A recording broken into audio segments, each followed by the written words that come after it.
Naomi had finally broken free. After years of silence, shame and manipulation, she found the courage to expose Gerald Forrester, her landlord and tormentor. Her story spread across the city like wildfire. Local news outlets picked it up, and soon women from other neighborhoods came forward, revealing they too had fallen prey to Gerald's predatory deals and veiled threats. The public backlash was swift and merciless. Gerald's name, once quietly feared in landlord circles, became synonymous with abuse of power. He lost properties. He lost respect. Lawsuits began to pile up. But what no one knew, not even Naomi, was that Gerald hadn't just lost control. He'd lost his mind. It began on a humid Wednesday night. Naomi was walking home from her new job at the legal aid clinic, her headphones on, the buzz of the city fading into background noise. She passed the corner where she used to avoid eye contact with Gerald, the block she once walked with her shoulders hunched, praying he wouldn't be on his porch. Now she walked tall. But she didn't see the dark SUV idling near the alley. The tires made no sound on the pavement. The doors opened in sync. A black hood came down over her head before she could scream. She awoke to the sharp scent of mold and metal. Concrete walls, dim light, chains on the floor. Panic surged in Naomi's chest. Her arms were free, but the room had no windows, just one iron door. Camera blinked red in the corner. She banged her fist against the door, yelling, "Hello!" But there was no answer.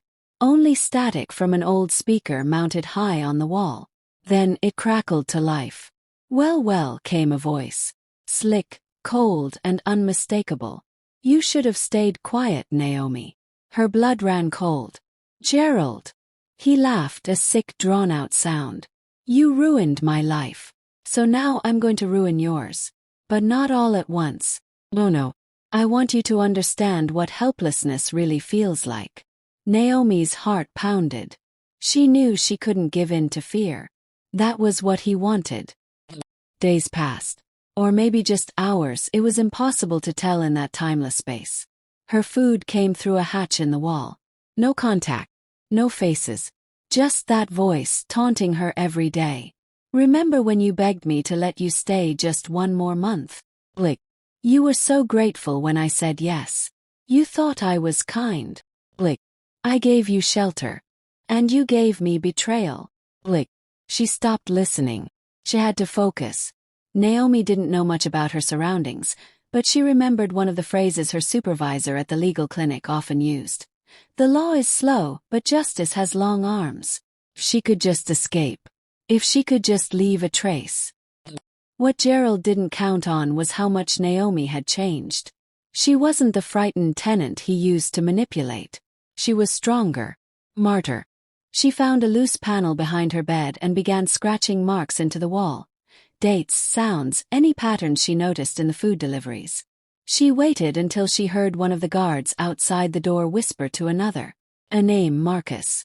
She whispered it back through the slot the next day. "Marcus. I know you don't want to be part of this." Silence. Then a soft voice. "You don't know what he'll do to me." Naomi leaned close. "He already did it to me. And he'll do worse if you stay." Took 3 more days. But on the 4th the door creaked open. Naomi stumbled out into the sunlight. Barefoot, thinner but alive. Marcus had disappeared, leaving her the key and a burner phone. She called the one person she trusted, her supervisor, Miss Eldridge. The FBI took over from there. Gerald was arrested in a sting operation 2 weeks later, holed up in one of his last unsold properties in upstate New York. He looked wild-eyed, thinner, rambling about how Naomi had poisoned the system and twisted the truth. He was charged not just with kidnapping, but with conspiracy, abuse, and obstruction of justice.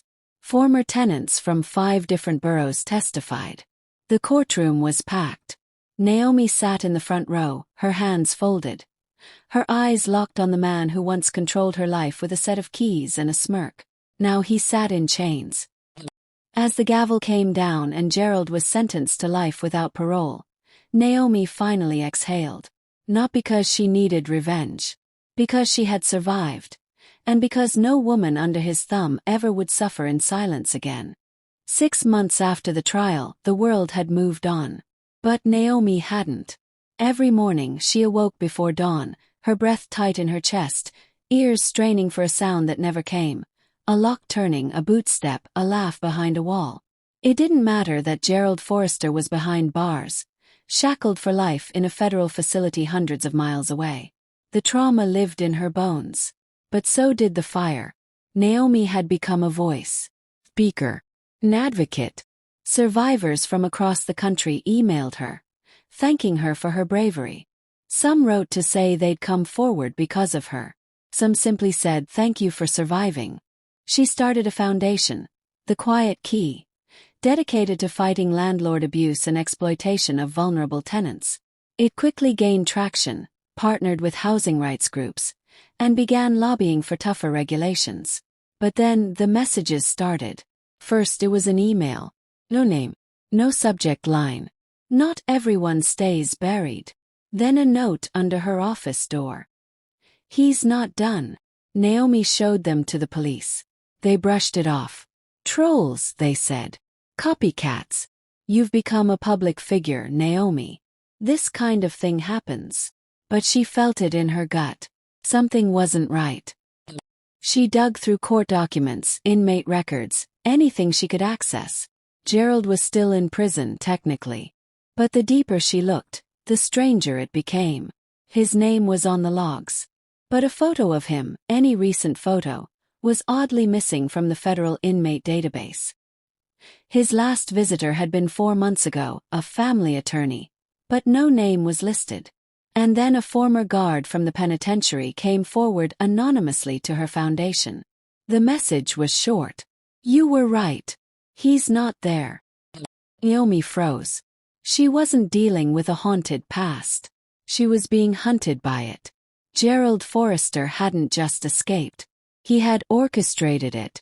She alerted federal agents, but without official proof of the escape, they moved slowly. We'll open an investigation, they told her. Stay alert. She didn't have time to wait.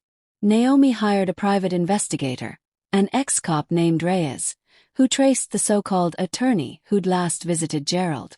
The man didn't exist. But his vehicle, a black Lexus, had been seen parked outside an abandoned farmhouse in Vermont. Reyes and Naomi made the trip themselves. What they found chilled Naomi to the core. Inside the farmhouse was a map. Red string. Photos of her. Her office. Her foundation. Gerald's face had changed. Surgical scars confirmed what Reyes suspected. He wasn't just hiding. He was rebuilding. They reported everything to the authorities. This time they acted. A manhunt began. Naomi was placed under federal protection. But the damage had already been done. Her location, her movements, her life had been under surveillance for weeks. She moved into a secure compound under a false name, but she couldn't rest. Because she knew Gerald wasn't like most criminals. He didn't just want freedom. He wanted her. The final confrontation came 2 months later. A breach at the compound. Power cut. Emergency lights flashing red. Naomi had trained for this. She didn't panic. She moved silently, hiding in the shadows. It wasn't until she reached the back stairwell that she saw the silhouette of a man. Tall, hunched, but unmistakably him. Naomi, Gerald crooned through the dark. You took everything from me. You gave me nothing but fear, she said. Now it's your turn.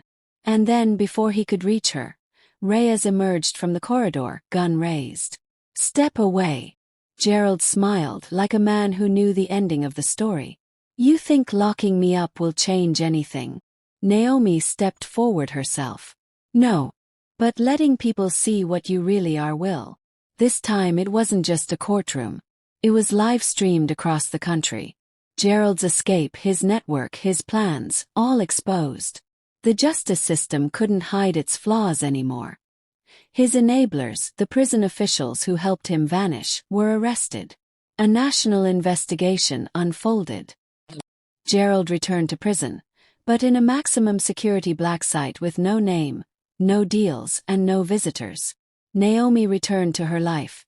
Not the same, never untouched, but unbroken. She didn't just fight back. She changed the rules.